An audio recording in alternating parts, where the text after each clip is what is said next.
Bonjour à tous. Dans le cadre du prix du conseil de recherche, nous recevons Julie Leclerc. Bonjour. Bonjour. Donc vous êtes encadré par l'ISA et vous présentez une thèse sur l'évaluation de l'efficacité de méthodes d'ingénierie écologique visant à restaurer des habitats dégradés. Donc pour faire plus simple, vous avez essayé de trouver des méthodes écologiques pour restaurer des habitats dégradés. Alors est-ce que vous pouvez nous expliquer un petit peu en quoi consiste cette thèse? D'accord. Donc en fait, on se situe près de l'ancien bassin minier, près de l'ancienne usine Métal Europe.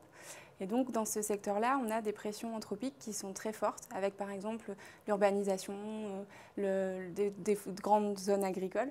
Et ceux-ci entraînent des perturbations sur l'environnement. Et donc on va essayer d'évaluer pardon, je perds mes mots.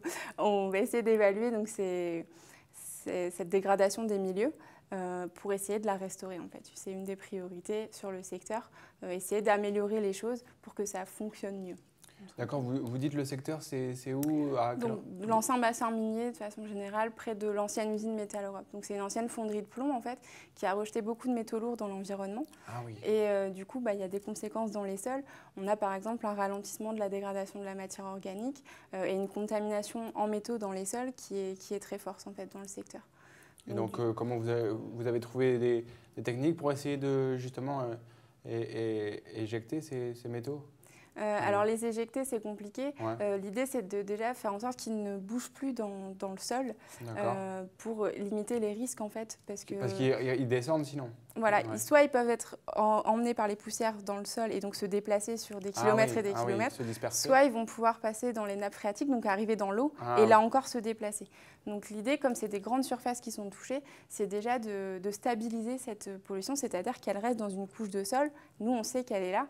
Et quand on trouvera des solutions qui permettront de traiter des grandes surfaces, on pourra les employer. Mais là, la priorité, c'est déjà de limiter la mobilisation de cette pollution. D'accord. Donc que le mal reste à sa place et Voilà. après on trouvera... D'accord. Et alors, il y a beaucoup d'habitats dégradés en France, j'imagine, et notamment dans le Nord, avec l'industrie. Voilà, Oui. c'est ça. C'est vrai que quand souvent on prend l'image des habitats dégradés, on va peut-être penser, je ne sais pas, aux marées noires, des catastrophes comme ça. Mais il faut savoir qu'à côté de chez nous, l'homme qui a eu une activité pendant des années et des années peut aussi dégrader les milieux sans s'en rendre compte quelque part. Et donc provoquer des problèmes dans le fonctionnement des sols. Je vous le disais, on a par endroits un ralentissement de la dégradation de la matière organique.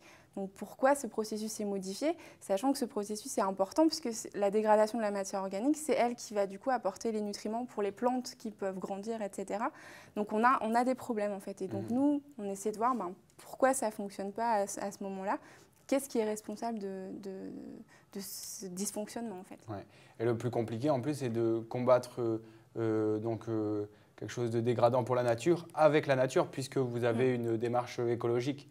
C'est là où c'est le plus compliqué aussi, parce que j'imagine qu'il y aurait peut-être des moyens plus radicaux, mais qui ne sont pas écologiques. Qui ne sont pas écologiques, mais qui surtout coûtent très cher. Aujourd'hui, on peut traiter des sols contaminés, on va les prendre, on va les traiter chimiquement et on va ramener une autre terre qui est saine. C'est ce qui se fait déjà actuellement. Le problème, c'est que d'un point de vue fonctionnel pour les écosystèmes, on ramène de la terre comme ça, il n'y a pas les organismes. Donc les processus après, pour qu'il y ait encore une dégradation, tout ça, que ça fonctionne normalement, ça va être long. Et le problème majeur aussi, c'est que là, ça concerne des surfaces qui sont vraiment au kilomètre carré, c'est vraiment des très grandes surfaces. Et donc, rapporter et faire ce type de traitement, ça coûterait énormément d'argent. Or, souvent, c'est des zones qui ne sont plus forcément exploitées. Et du coup, il n'y a pas d'argent.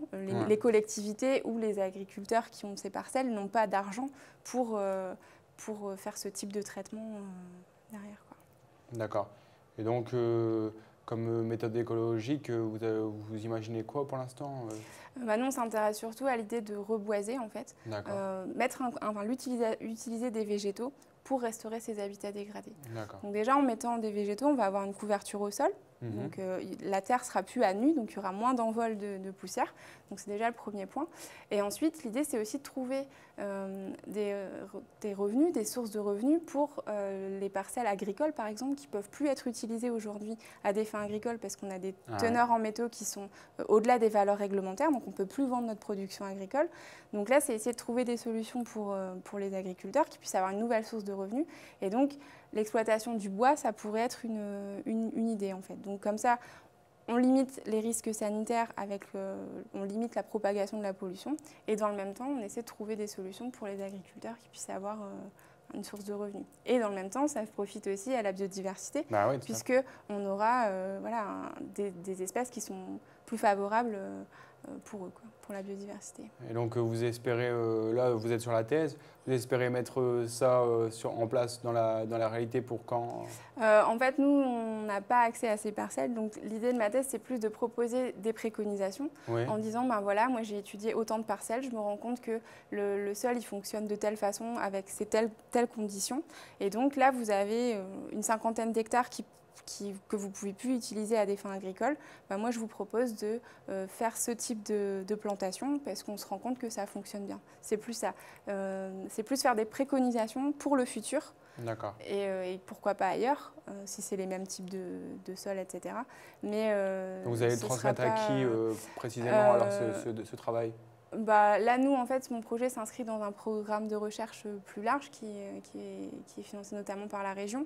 Donc, on pourra faire ça. Ou après, ça peut être l'ADEME qui a parfois en charge la gestion de ce type de parcelles. En gros, gestionnaire de ces parcelles, en fait. C'est eux les destinataires de ces travaux. D'accord. Voilà. Bah, merci beaucoup pour ces éclairages. On vous souhaite bonne chance pour ce prix du conseil de recherche. Et bonne continuation dans votre vie professionnelle. Merci.